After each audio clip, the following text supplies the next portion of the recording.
चलिए अब रुख करते हैं खबरों की ओर।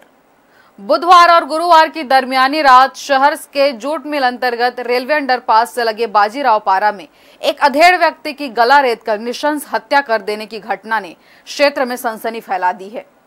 हत्या क्यों की गई, इस वारदात को कितने लोगों ने मिलकर अंजाम दिया, इसका खुलासा अभी तक नहीं हो सका है। फिलहाल पुलिस की टीम डॉग स्क्वाड और सीसीटीवी कैमरों की मदद से आरोपियों के बारे में मालूमात हासिल करने की कोशिश कर रही है। पुलिस के मुताबिक मृतक घर में अकेला रहता था और रैक पॉइंट में ठेकेदारी करने के साथ ही ब्याज में पैसे देने का काम करता था।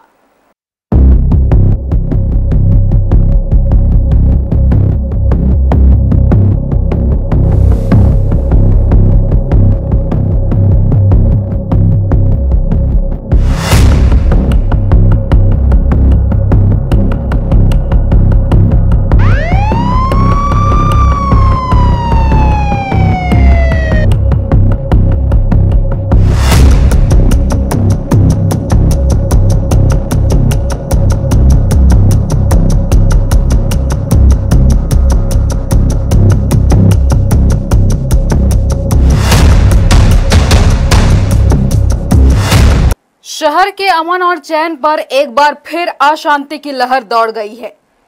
अभी कोतरा रोड के टीपाखोल में चाकूबाजी और लूट की घटना की स्याह भी नहीं सूख सकी है कि जूट मिल क्षेत्र में एक अधेड़ की हत्या का मामला सामने आने से पुलिस की परेशानी बढ़ गई है। घटना बुधवार और गुरुवार की दरमियानी रात की है।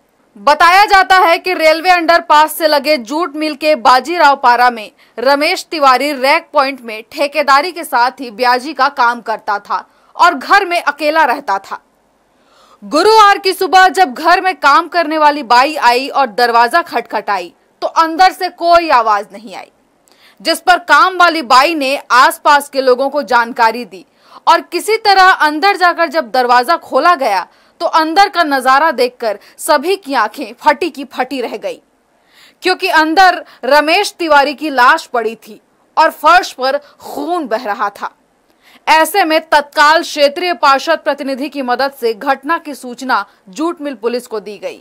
घटना एक्चुअल में हमारे मोहल्ले में रमेश तिवारी बब्बू महाराज के नाम से जाना जाता था और बहुत अच्छे आदमी थे ये। और सुबह सुबह इनके यहाँ जो बाई काम करने आती थी वो आई तो 3-4 वो फ़ोन लगाई तो वो फ़ोन नहीं उठाया उसने, तो अगल बगल घर वाले को बोले तो उसके बाद दरवाज़ा को खोला गया और थोड़े तो अचानक देखे कि उनका बॉडी नीचे ज़मीन पर पड़ा हुआ है, तो तुरंत हम लोगों को सूचना दी। फिर हम लोग सीधा टीआई साहब को सूचना दिए और सूचना देने के बाद में यहाँ पास टीआई साहब अपने पूरे दल बल के साथ पहुँच के उसका जाँच और मुआयना कर रही है। ये इनका ब्याज का काम था और रेक पॉइंट में ठेकेदारी करते थे, हल्का फुल्का अकेले रहते थे और इनकी बेटी लोग शादी चुका था, वो चारों चले गए थे और इनकी वाइफ पिछले साल एक्सपायर हुई थी। सज्जन आदमी थे मोहल्ले के। मैं 8 बजे आई थी और फ़ोन की 6 बार, तो क्या बोलते हैं नहीं उठाया।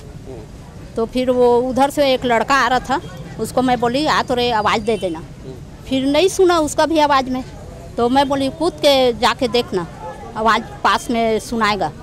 तो अब कूदा है ना, तो ऐसे बाहर वो अंदर वाला दरवाज़ा को ऐसे ढक लिया है, तो फिर वो क्या बोलते हैं दिखा हम लोग को। फिर जाके मैं लाइट ऑन की, फिर वो क्या बोलते हैं देखे खून उन को, फिर हम लोग यहाँ भेजे थाना और क्या बोलते हैं उसके बेटी लोगों के पास फ़ोन किए। इधर थाना क्षेत्र में हत्या की वारदात होने की सूचना मिलते ही जूट मिल पुलिस के भी होश उड़ गए। तत्काल पुलिस टीम मौके पर पहुंची और छानबीन शुरू कर दी गई।